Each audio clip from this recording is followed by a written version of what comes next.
Okay, so for the audience that does not know you, feel free to introduce yourself. Hello, everybody. Everybody wants to get to the truth, right?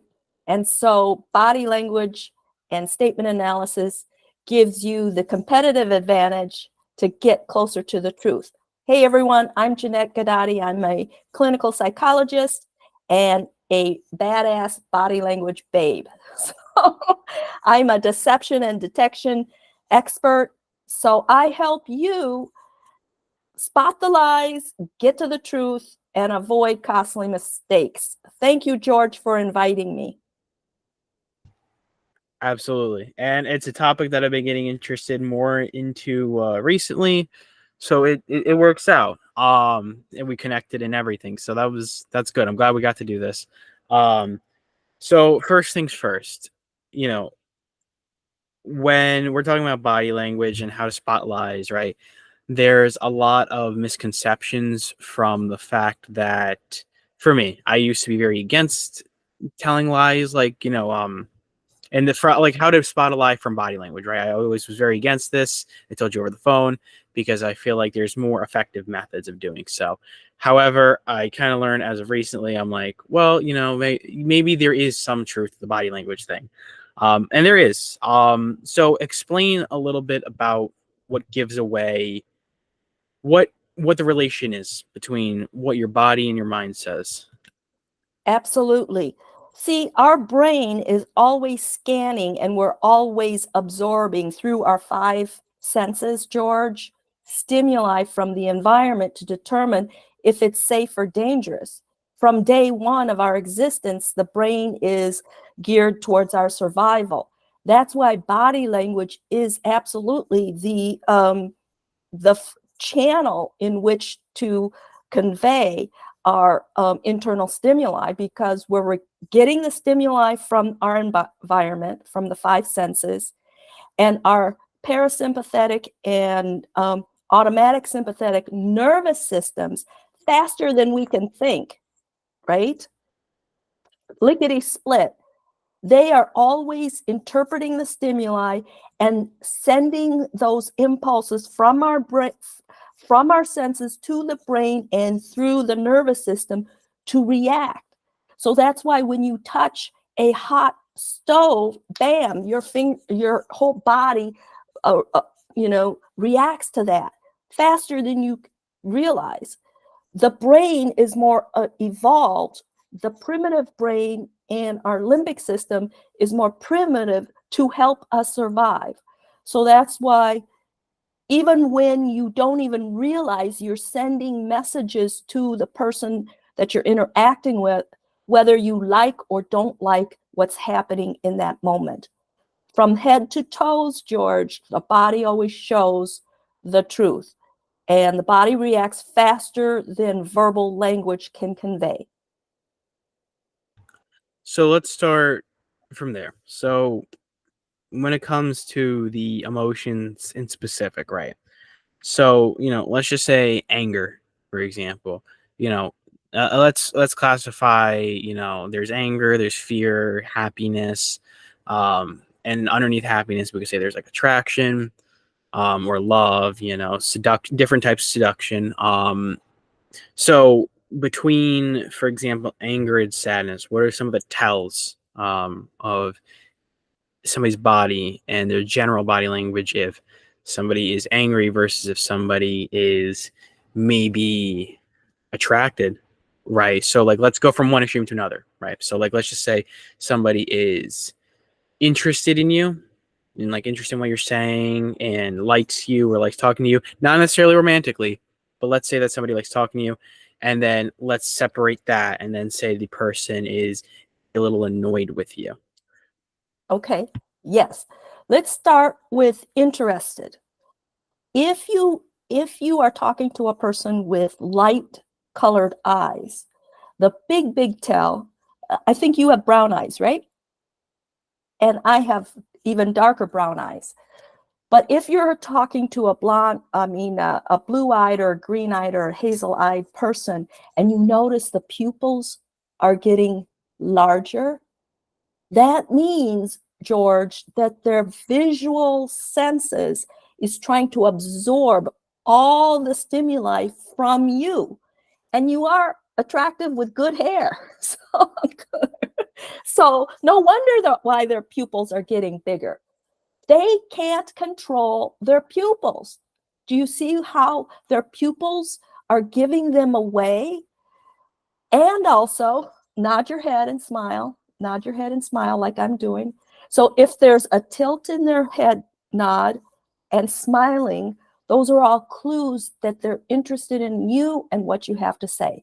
But the pupils, you can tell people can't control their pupils. So when I was observing Lance Armstrong, right, his blue eyes show his pinpoint pupils so clearly, and they were always pinpoint, no matter if it was a sunny day, if it was outside, if it's in a studio with Oprah Winfrey. And I'm thinking, isn't that interesting? His pupils never dilate because the man was doped up, okay?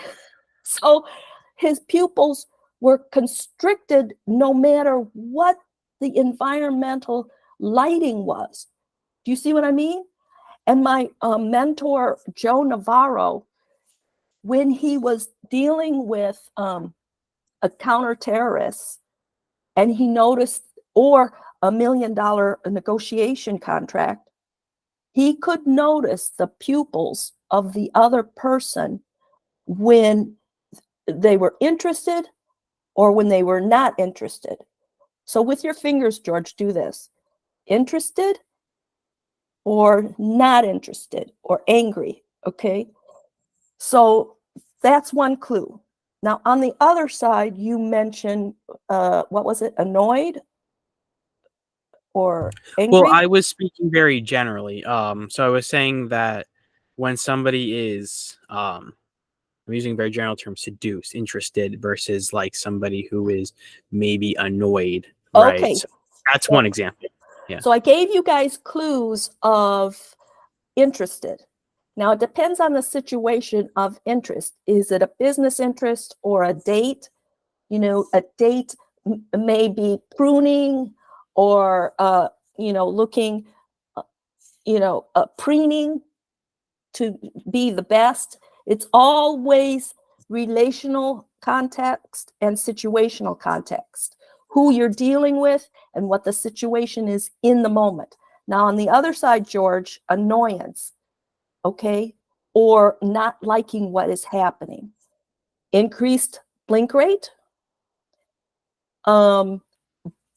suck in your lips or bite your lips right now.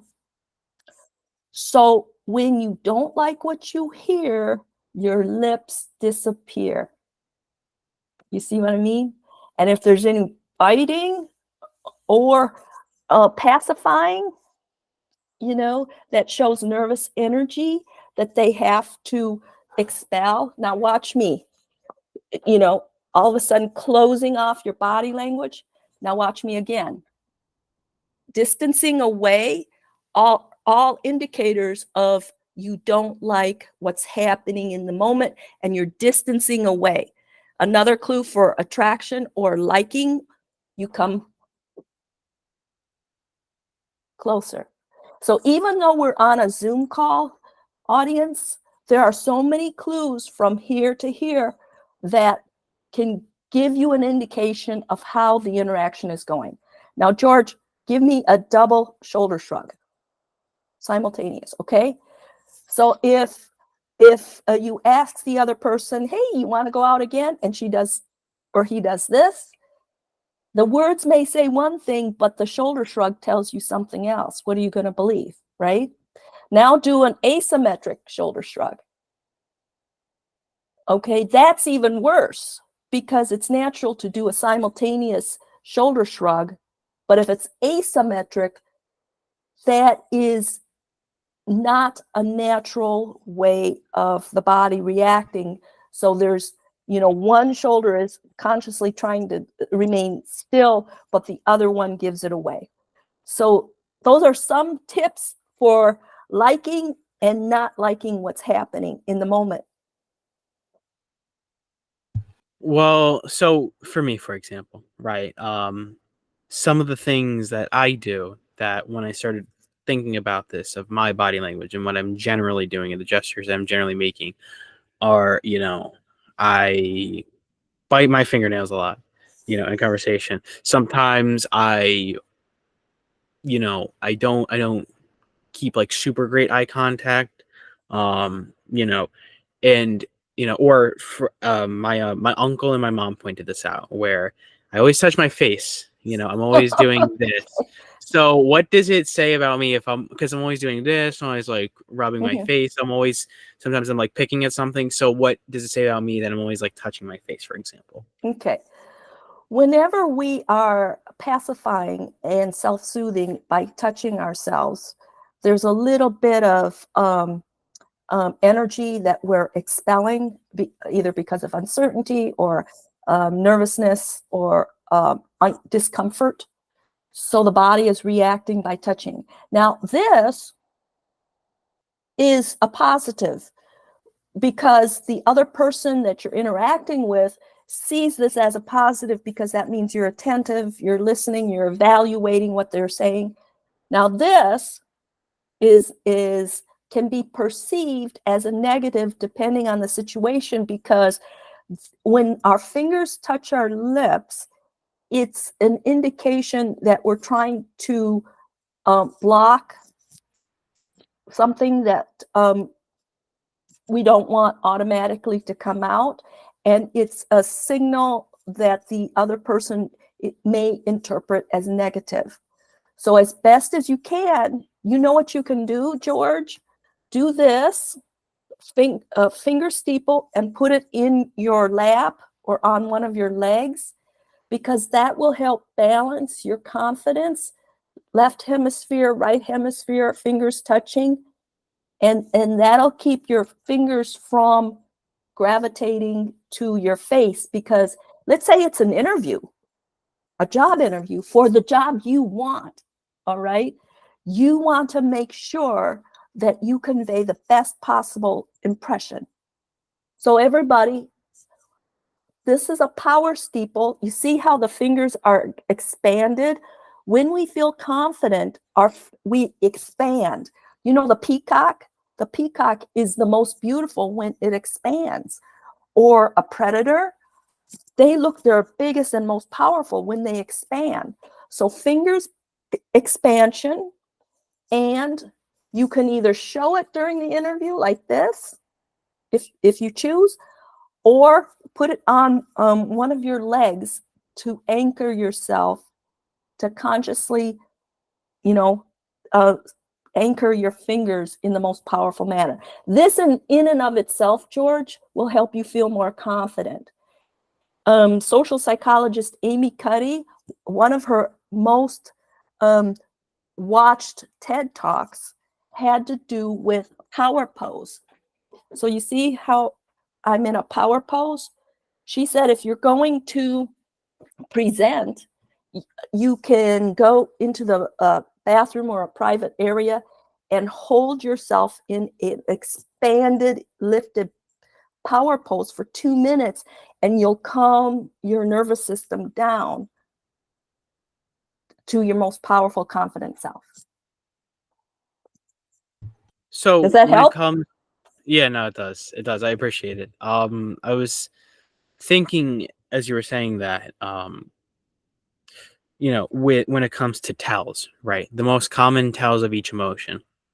If you were to break it down into like one, right, the easy tells. So, you're saying with interested, it could be something very simple, like the person moves closer, right? Or the person's eyes dilate, right? And if they're annoyed, maybe they're just biting their lips a little bit more. If they're interested, maybe they're, the interested, as in like a quizzical sense, could be a mix of things. Um, but if we're talking about generally the most common tells of each emotion, so other than the ones that we covered, which is interested, anger. So interested, I'm gonna just repeat that again. Interested, we covered was moving closer, um, you know, maybe And that could be like your head is moving a little bit closer, your body's moving a little bit closer. That's kind of an easy one. Anger or annoyance is, they're biting their lips a little bit more. They're trying to almost keep something in. That's how I would interpret it. And they're kind of trying to vent that frustration, but they just don't know how.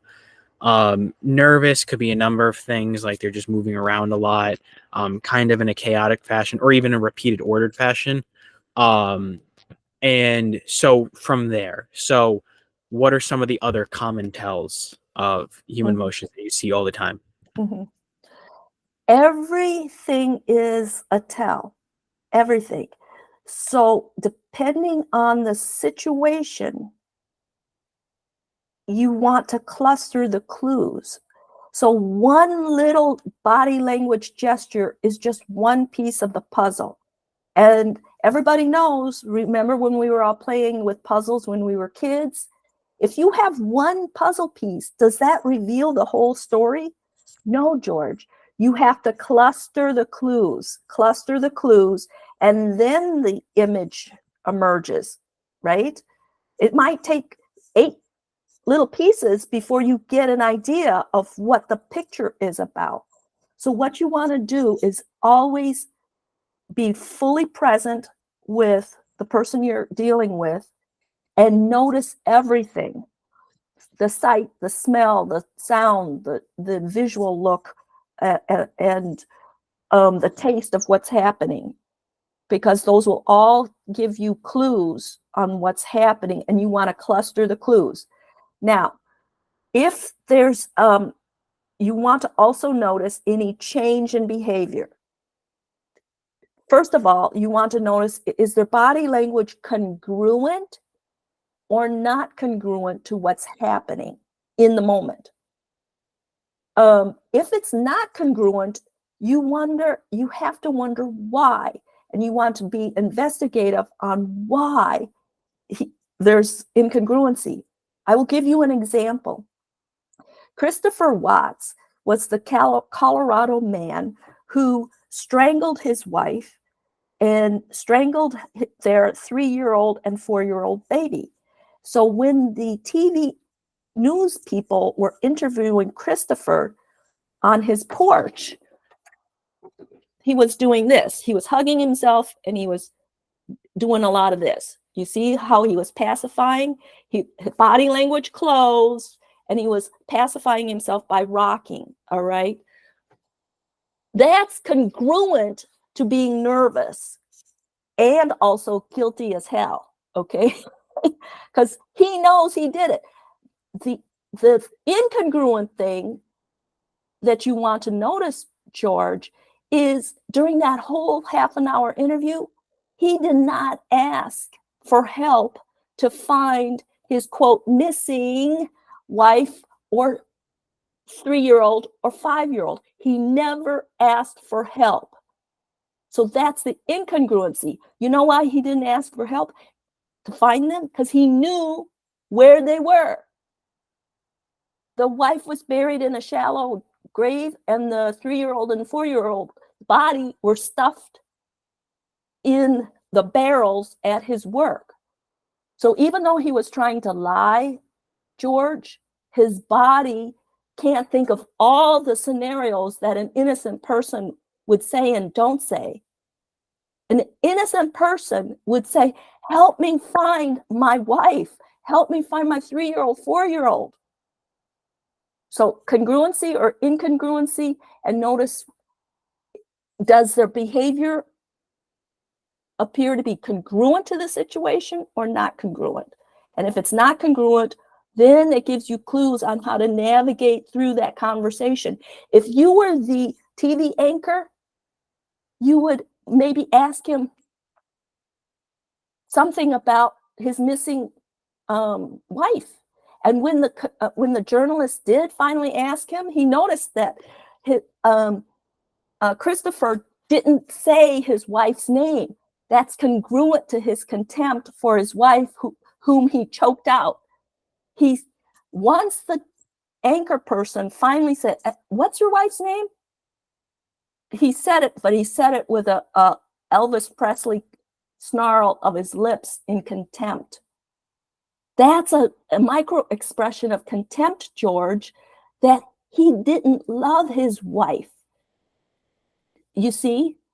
Okay, everybody pretend you're Elvis Presley and give me that. Thank you very much. You're really good at that. I've done it before because it's a muscle in your lip. Most people don't know that there's two muscles in your lip. I can do it with this You one. can do it both ways. Thank you very much. Yeah. I can't do it both ways. But you see how Christopher Watts didn't know that he was showing a contempt look, but his brain knew that he didn't love his wife. So the brain made the lip muscle do the thank you very much, I killed my wife look. So when it comes to famous criminals, for example, another one being famously O.J. Simpson, right? Now, with him, there's a number of incongruent things about his the whole Yes. case, and it's way too big to get And into. congruent. He had a lot of congruent. See, like running like Yeah. hell with his mask and his fake mustache and a stash of cash to Well, Mexico. so many things that he did were the actions of a guilty conscience. I think we can both agree on that. So I remember I saw there was it was an Instagram comment and it explained like the whole case, and some of the things included the fact that there has never been a major suspect other than O.J. Simpson himself in that case. Number one. And he didn't So ask for help to find the killer. well he never asked for help, but what he did do, he was always like, man, I just hope I never find the person that did it. It was very vague. He never said if I'm following along with what you're saying, the way that I would interpret that and the way that I would think about it is everything he was saying was super duper vague, and it was how a politician would give an answer or a lawyer where it's, I just really hope that they find the killer of, of my ex-wife and, her, I just really hope they find the killer. I don't know who he is, but I really hope they find the killer. Yeah, that Right. would be more congruent. Or here's a statement: I will do everything in my power to find out who killed my ex-wife, Nicole Brown Simpson. That is so crystal clear. And guess what? Guess what, audience? The title of his so-called book was If I Had Killed Nicole. If you were innocent, no way in hell would you ever sign off on the title of a book of If I Had Done It, because you didn't do it. And no way would you ever agree to that. But a guilty person would agree to do that because it softens it. Instead of saying, I did it if I had done it. All right. The other clue was in an interview, George, he said, Nicole and I had our downs and ups. The normal phrase is ups and downs, but notice what he said, downs and ups. Well, actually, let me continue off of that. That is justifying it in a way. Right. And I imagine that's how he justifies it to himself, because the statement, because the statement of, we had our downs and ups, but I would never do that. Yes, that could be, you're legitimately innocent, but like at the same time, if, as you would say, the puzzle pieces, if you're combining all this together, and you get a guy saying, we had our downs and ups, and he's really focusing on it, number one, because it's not the common saying. Downs is priority over ups. So they had more downs than ups. That's a Freudian slip of the truth. They had more conflict than connection. And that's not even including the lie detector test, which is just it directly, which literally said that he was like, I think he got the worst possible score on the lie detector test when they did a lie detector test on him. I watched the Netflix documentary, and they I gotta like see one of the first things that they did. Well, it's like I don't know if all of it's real. It's like a dramatization, obviously, but one of the parts is that they do a lie detector test, and he comes back with like the worst possible score, and he's like, I'm just so nervous. Because he's guilty. That's what. Yeah. Okay, I want to point out something about lie detectors test. And George, I want to give you a referral of a guy my buddy John, who does lie detectors in California. When you are a psychopath, okay, a cluster B clinically meet the criteria of cluster B personality disorder, antisocial personality disorder, or any of the cluster Bs, you lie more than you tell the truth. Your brain is wired to lie. So it's so natural that people who lie all the time and they have personality disorders, they are focused on the reward of lying. So they are rewarded for lying because their victims willingly give them whatever they ask for. Okay. So they're not going to give the same cortisol, nervousness of an ordinary person, because people who are psychopaths lack remorse, they lack a social conscience, and they don't give a damn about you because it's always about them. So they're rewarded for lying. So they're not going to blip the lie detector test as much as, like, if you and I were wired and we don't know why we're even being asked because we had nothing to do with the situation, right? But maybe our baseline is a little bit of general anxiety disorder. Okay. So I want to comment on that. And when you interview John, he can give you more information about lie detector tests because that's his area of expertise. Well, one thing I do want to note is, and this is why I used to have my doubts a lot about body language and lie detector tests. It was based on the fact that, let's say, for example, I hold my shoulders like this, right? Or I hold my arms like this, or, I move my hand like this, like I have an itch, for example.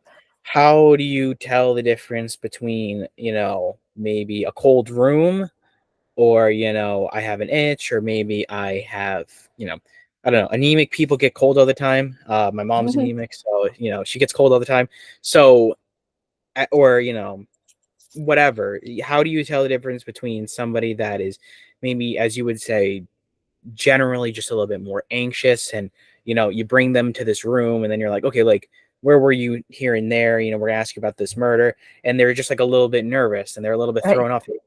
I don't know, like, Mm. how do you tell the difference between just a generally nervous person and somebody that did commit the crime? Yes. You always want to determine what their baseline is. For lie detector tests, they ask you a series of baseline questions, right? To establish a baseline. And so if I'm interviewing, let's say, your mom, and I notice that she's really, hugging herself, I might throw out a question or two of, hey, would you like me to, adjust the temperature? And she would say, oh, no, I'm just nervous, or whatever. You want to throw some statements to clarify your perception, to see if your other person agrees with your comment or they can provide extra clarification. All right. And you might even say, this whole process, let me know if you're a little nervous or whatever. Just throw some statement to get more clarification, to see if your observation is correct or not correct, so that your person can give you more information. All right. So you want to establish a baseline, and then you want to establish any deviations from the baseline using clusters of clues and not just one single puzzle piece. And the more you get to know somebody, you'll know that they always do this, this, and this under circumstances. I'll give you an example. A mother told me she could always tell that her daughter was lying because her husband would scratch his head when he was lying, and the daughter inherited that trait. So when the daughter was lying, she would always scratch her head. That's one clue, but it has to be a cluster of clues. You see? And so you mentioned earlier that sometimes part of your baseline is maybe, your fingers do a lot of movement and around your body. Now that you know that that's part of your baseline and you have one strategy to help you with that, you might even say to the other person in an interview, it's a job you want, you might say, I'm really interested in this job. I just want you to know that I want to do my best, but I am a little nervous. So that you let them know you're a little nervous, and they can say, that's typical, that's normal. We like your resume. You see what I mean? So you want to volunteer that if you tend to be a nervous person, because you don't want that other person to come away having a negative impression about you that you don't want. You see what I'm saying? Right. So, with going off of now the more like the more general tells of between lying and telling the truth and interest and disinterest. So let's say, for example, you know, it's a guy and a girl. They go on a date, right?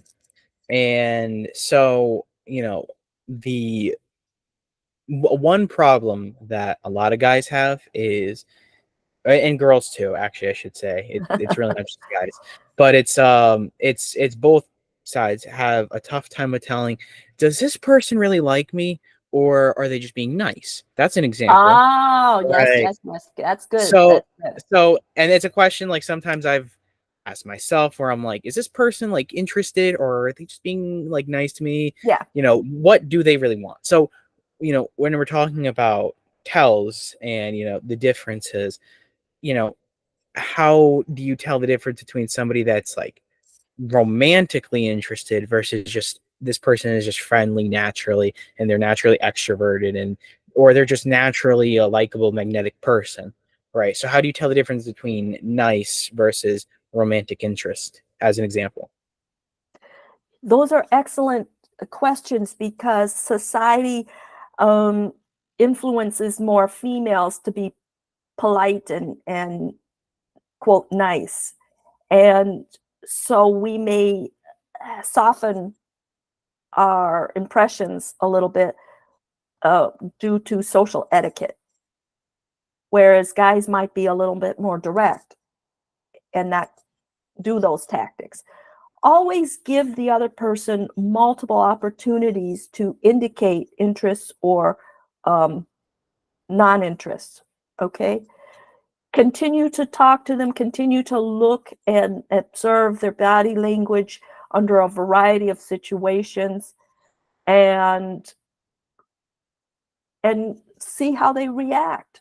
If if they if you called them the next day and they don't call you immediately back, there might be other reasons besides you that is delaying their response. They might be under the gun at work, they might be walking their dog, they might be doing tasks.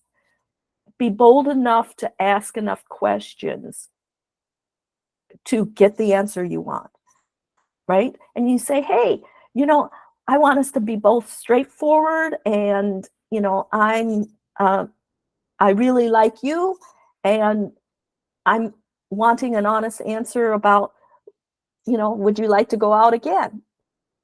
That way you invite them to be honest. Whatever you do, whatever you can do to get the answer that you want, and not rely on your interpretations alone. You want the feedback from the other person to guide you, to help you determine what that person's true sentiments are. Does that help, George? Yeah. So, and with that, one thing I actually found, I was thinking about this as you were saying it, and it's something I've thought about, which is the one interesting way to tell, just, and it might be kind of obvious, but it's like whether or not someone, and this could be in a friendship sense or a romantic sense, or it's how willing is a person, if a person is willing to reschedule, and the amount that a person is willing to reschedule. So, for example, if I say to you, like, hey, do you want to hang out? And you're like, sure. Where do you want to go? If you start asking me questions back, that's a good sign, I would like to say. Because like there's been friends, male friends, like purely platonic, where I've just been like, hey, you want to hang out? And he's like, and they'll be like, no, I can't right now. I'm at the beach, but sometime soon we'll do it. That's usually a good sign. But then it's a really good sign of like, do you want to do it? Like, and then if they start naming specific times, that's a really good sign Exactly. that they are your friend. Or the best is really if they go out of their way randomly on a day and they're just like, hey, you want to go to the gym today or you want to hang out today? Those are usually closer friends or people that care about you a little bit more, right? On the opposite end, if you get it's the inverse of it too, also applies. So if you get the inverse response of, hey, do you want to go here? Do you want to hang out? And then it could be a male friend, it could be a female friend, platonic, non-platonic, romantic. If their response to you back is, I'm busy. And then if you ask them like, when are you going to be available? They're like, I don't know, Those are, and those yeah, are clues. That's like 2 clues, and you want to cluster more clues, right? yeah. Well, those two alone are pretty, good, I would say. Like And it still might be 2 clues, even if the person is interested in continuing your friendship. Okay. And so what you want to keep doing is clustering the puzzle pieces. Because if you had asked me 2 weeks ago, hey, Janette, you want to do a podcast? I might say, oh my God, George, I am so stressed out at work. And that would have been true. And I'm fearful of this, this, and this. But then if you pitch me a follow-up question of when do you think things might settle down for you, Janette, so we can do our podcast, and I give you another vague answer, that's 3 or 4 vagueness, and you might want to go to another guest opportunity. Okay. right. Yeah. No, go on with what you're saying. And so let me reach out to you when things slow down instead of you chasing somebody who's too vague. Vagueness allows a deceptive person to kind of tag you along. You see, somebody who's really interested in your podcast would show some interest. Or you might say, hey, Janette, my YouTube audience is 1 million viewers, and I really want to focus on body language. I'm interested in your topic. When do you think you might be available?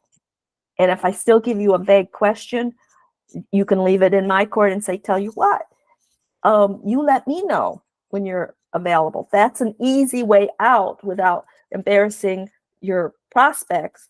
And then you can focus on other people. Yeah. And now going between that and friendships, a very relative topic to that is fakeness. So this goes in with lying, but it's a much more general. You're not telling a specific lie, right?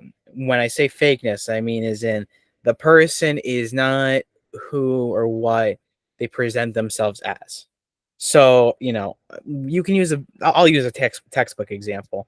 Let's just say a person that you get along with and they seem super nice, and you first meet them and you're like, wow, I got along with that person really well. And then, a day later, you hear that they told your best friend, like, oh man, I hated that guy. Oh, he's really strange, and he starts complaining about you. That's an example of like a fake person, textbook, right?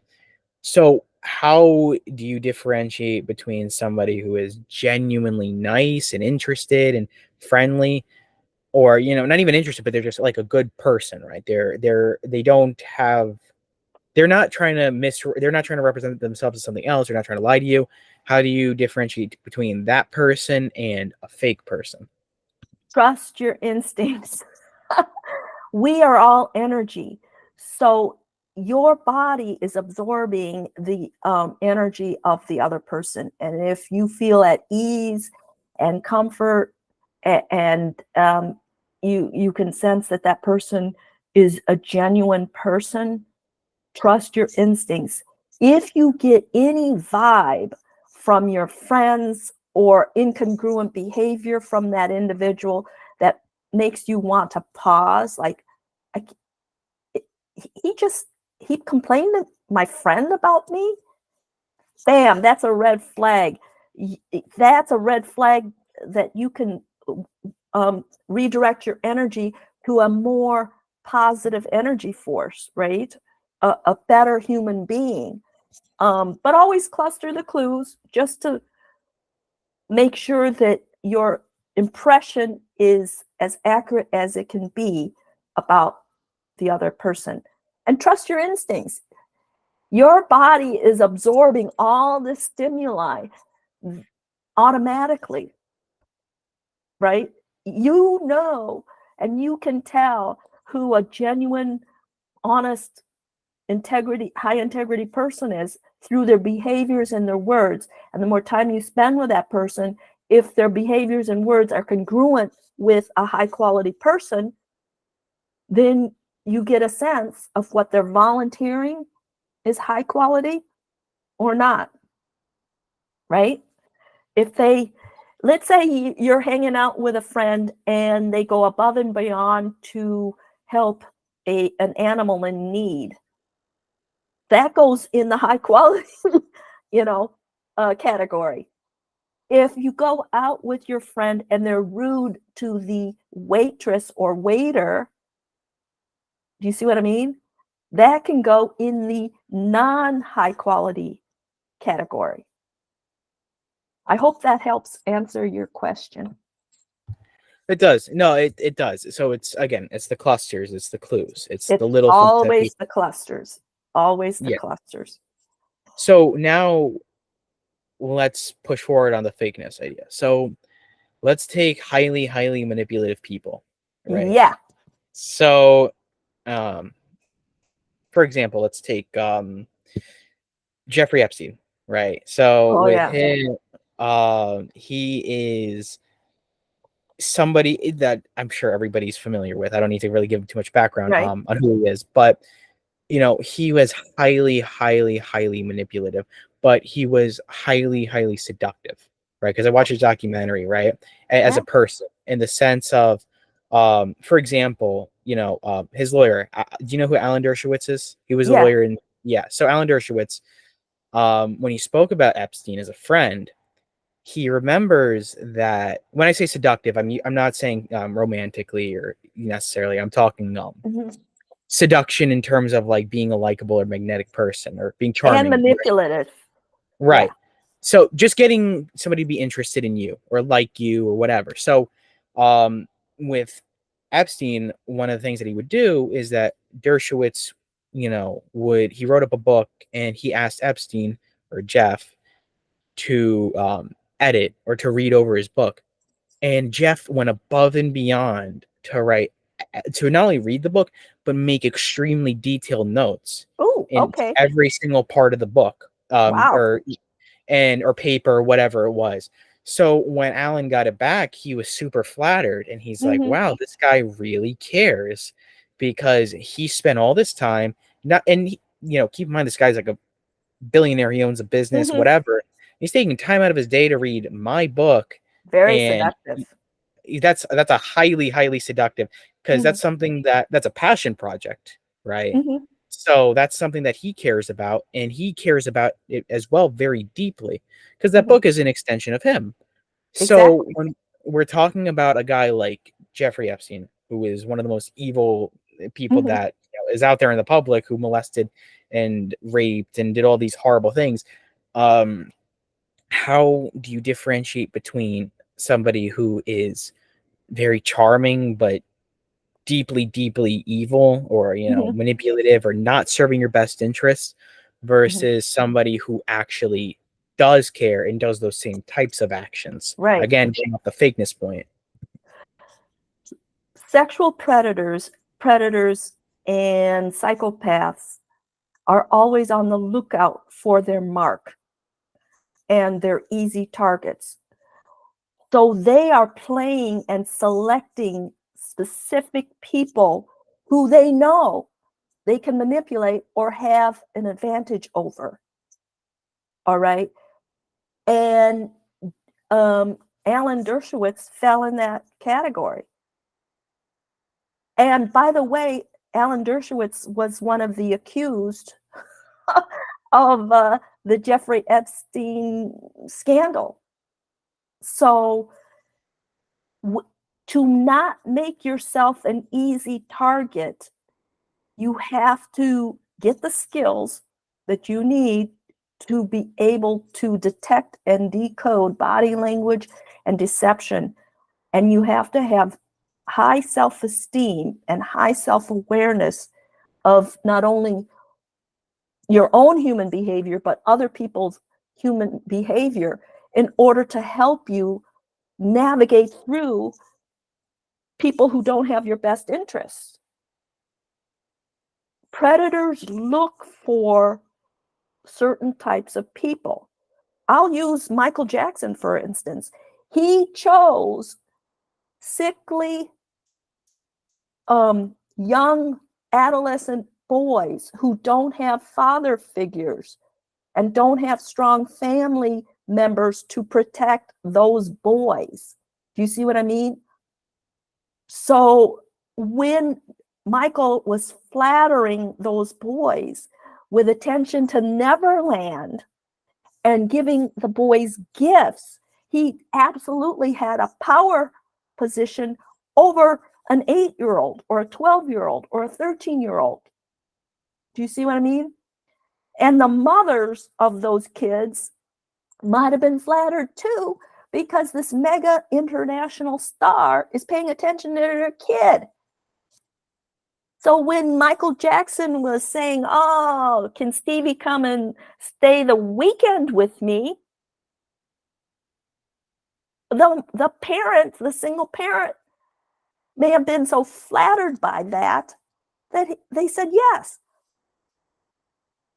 But if the boy had both the mother and father and a strong protective family system, they might have said no.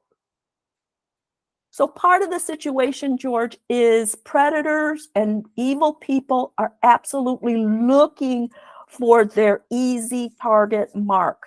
Don't be an easy target mark. And how do you not be an easy target mark? By getting the skills in human behavior and body language to make you more observant, confident, and in control. Does that all make sense? Yes, that makes sense. No, I understand it very well. Actually, I was just having this conversation with somebody else where I was talking about thieves and how thieves pick out the houses that they want to, and I was also talking to this about it was talking about thieves first of all with how they choose the houses that they want to rob versus those they don't want to rob. For example, condos and apartments. Well, I don't know about apartments, but condos I know get robbed less than houses. Why? Just because you have Really? to walk up. Just because you have to walk up more stairs. That's it. Ah, That's the only that's reason. it? It's not. Yeah, it's nothing crazy. People would imagine this super complicated reason. It's not. You just have to walk up more stairs. So you have to. If it's more inconvenient, then people are going to be Yes. less likely to choose it, especially when there's a million more convenient options. So And you have neighbors, you have lots of potential witnesses and ear witnesses who can see the the crooks going up and down. Do you see what I mean? And a lot of people have the Ring cameras.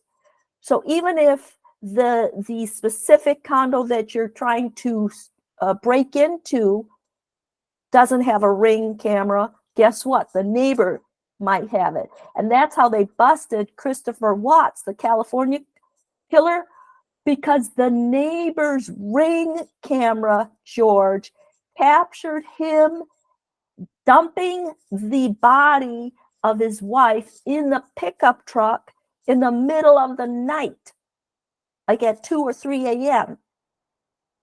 You see? And this was a suburban neighbor and not a condo neighbor. Thank God for Ring cameras.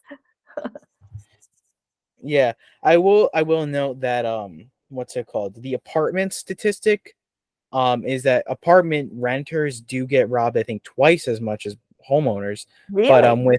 Yeah, but with condos, I think it's less because I've never heard of somebody getting their condo robbed, right? But I hear all the time people's apartments and houses getting robbed. Apartments, I think, are just lower down. That's probably why. You know what? Look, it's that's a conversation for a different time, and because I do want to get to a question I've been thinking about, which is um when it comes to lying in the most direct form, just somebody tells you or represents a reality that is not true. What are the most common tells of a liar? Like the 1 to 5 most common tells. All the tells can be deceptive or not deceptive depending on the individual, the situation that's happening, and the content of that situation. So any one of them, like even the snarl, okay, it depends on the situation, and it's best to be fully attentive in that moment and observe everything and start clustering the clues, because you could have another conversation with that same person 3 days later, and it's about a different topic, and it's a totally different situation, George. So in the moment, notice the stimuli, and then within 3 seconds of what happened from your stimuli question, you want to notice the clues, because anything more than 3 seconds, the frontal brain can process the lies. But before 3 seconds, your automatic and your parasympathetic and your sympathetic nervous systems are in control of your reactions. I will give you an example. There was a global research study done about the misperception or the myth of lying. And what do you think the number one myth, George, is about lying or liars? Um, the number one misconception, because I'm trying to think of what's common to think about a liar. Um, I don't know. You know what? I don't know. Just tell me. Aversion. I aversion. So if people all throughout the world, people think that when someone isn't looking at you, they're lying. That is a myth, because nervous and shy and polite people may not give you the eye contact based on their individual personality, politeness, their social etiquette, their culture. I'll use the royals, for example, the British royals. The British royals don't want their, quote, subjects to look at them, because they're above and beyond the commoners, you see? So eye aversion across the whole world, people think, well, if Jeanette's not looking at me, she's lying. Or if George isn't looking at me, he's lying. That's one piece of the puzzle. Okay? So regarding deception detection, it's always about who are you interacting with? What's happening in the moment? What are you guys talking about? What is the baseline behaviors? And what are any deviations from the baseline, George? Okay? Deviations from the baseline. And if it's within fractions of a second, you know that the brain and the nervous system are expressing it before the frontal brain can think of a lie. Oh, I have a comment. You know how psychopaths are and cluster Bs are prone to lie like they breathe? People who have the diagnosis of autism, their brains are different. They're more inclined to tell the truth without the filters, the social filters of being polite. And Robert Hare is a psychologist. He did fMRIs on brain scans on psychopaths in the incarcerated environment. And he noticed that the gray and white matter of psychopaths are different than your brain results and my fMRI results. Okay? And they're opposite of people with autism. So their brains are functionally and structurally different, where they lie like they're masters of it because, what did I say? They're rewarded for lying. So it's always about baseline and deviations from the baseline. So when you get, for example, right, well, two things. So number one, what's the difference between, this is a quick one, a fake smile and a real smile? So people, people have told, well, actually, no, I don't want to preface it. Just tell me what's the number one way I would spot that between a real smile and a genuine smile? Okay. Can you see these wrinkles here? Yes. When it's a real smile, everything is gravity. What's the word? Everything is lifted up. The apples in your cheeks are lifted. The corners of your mouth are lifted. You see the teeth and the gum. Your eyes close. Instead of being like this, they're closed because all these muscles are pulling everything up. In a social smile, there's less of that. Okay? This is a small social smile, okay? Right? So you want to see gravity-defying muscles in their whole face. And when their eyes are like this, and the corners of their mouth are lifted, and you see the teeth, and this is plump, and you see the crow's feet, those are all cluster pieces, right? We talked about cluster pieces to indicate genuine versus fake. Right. So with that now, because there's been people that, I have felt, for an example, they'll smile, right? And, but I'll know that they're like angry, right? Or I'll know that How do they're you feeling, know? Tell me how you know, well, because that's your intuition. So, trying to think of like the specific circumstances. So for example, they'll be making like kind of jerky movements with their eyebrows. They'll be like, try it's passive aggressive. It's to try and make a point as opposed to, but without saying it. But, with something like being passive aggressive, right?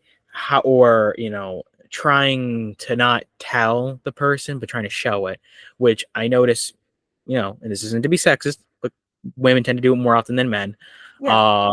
So with something like that, how do you differentiate between something like that? This is just a question that came to my head. How do you differentiate between somebody that is, angry, or maybe that just seems angry, or, a real smile and somebody that's genuinely happy, as opposed to them, being passive aggressive, not trying to show that they're angry, or at least not in a social setting?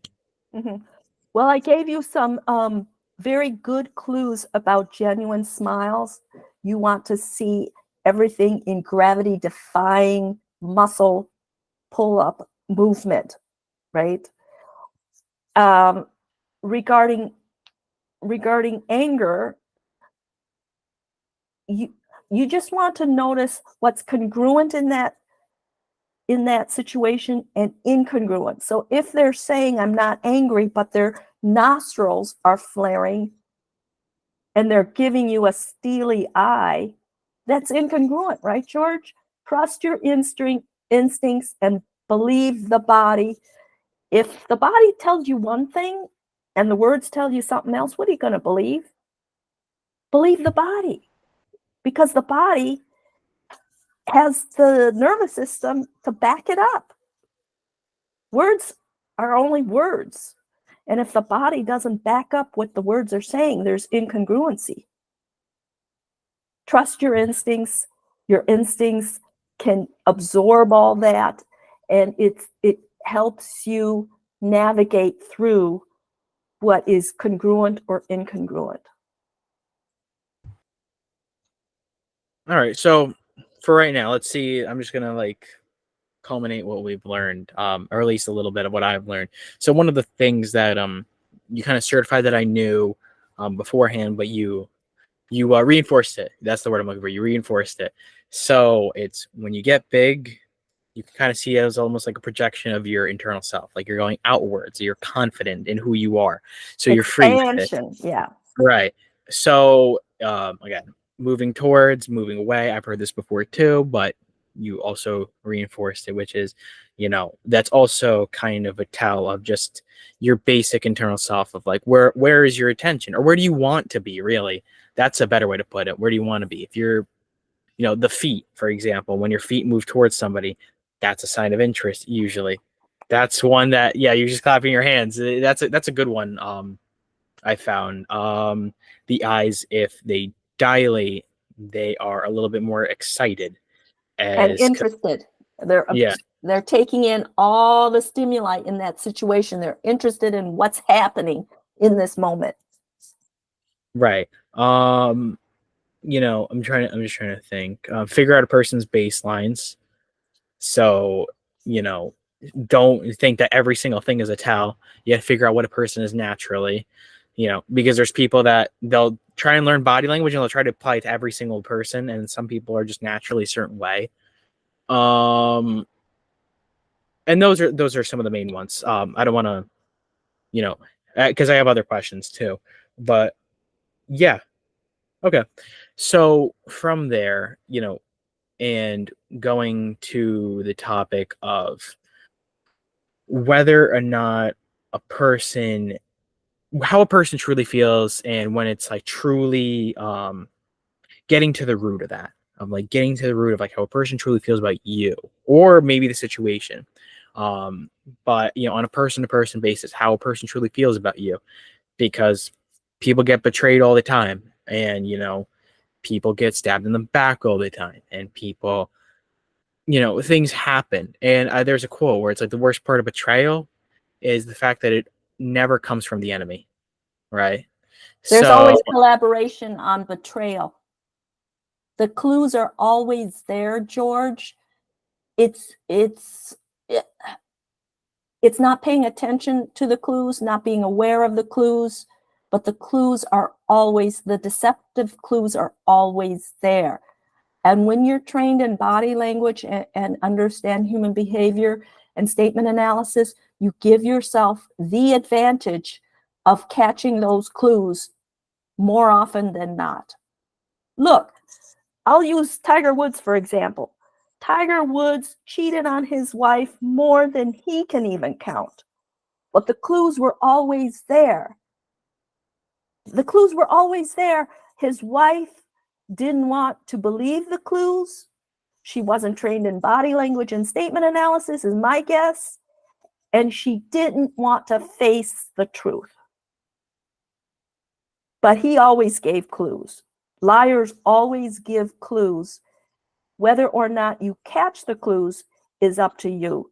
And with additional training and being more observant, right, you catch more clues.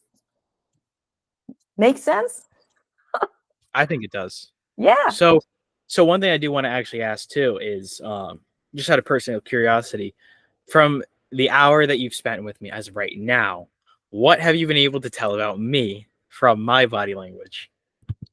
Well, I know that you are immensely interested in the topic because of your previous guests, and your baseline you revealed is a little bit of this and maybe a little bit of that and a little bit of this. But by you saying it, you help me be aware that that's part of your baseline. And then I shared an opportunity that gives you a more control of that. Okay. And even after this, your baseline continued because that's what you've been doing for a while. I really enjoyed my time with you, George. Continue, spearheading your topics to help your audience become more aware of getting to the truth. All right, will do. And I really did enjoy this episode because this was fun. I liked it. I like the topic. All right, I'm gonna stop the recording and then we'll talk a little bit after the show. All right. All right. Yep. And 3, 2, 1.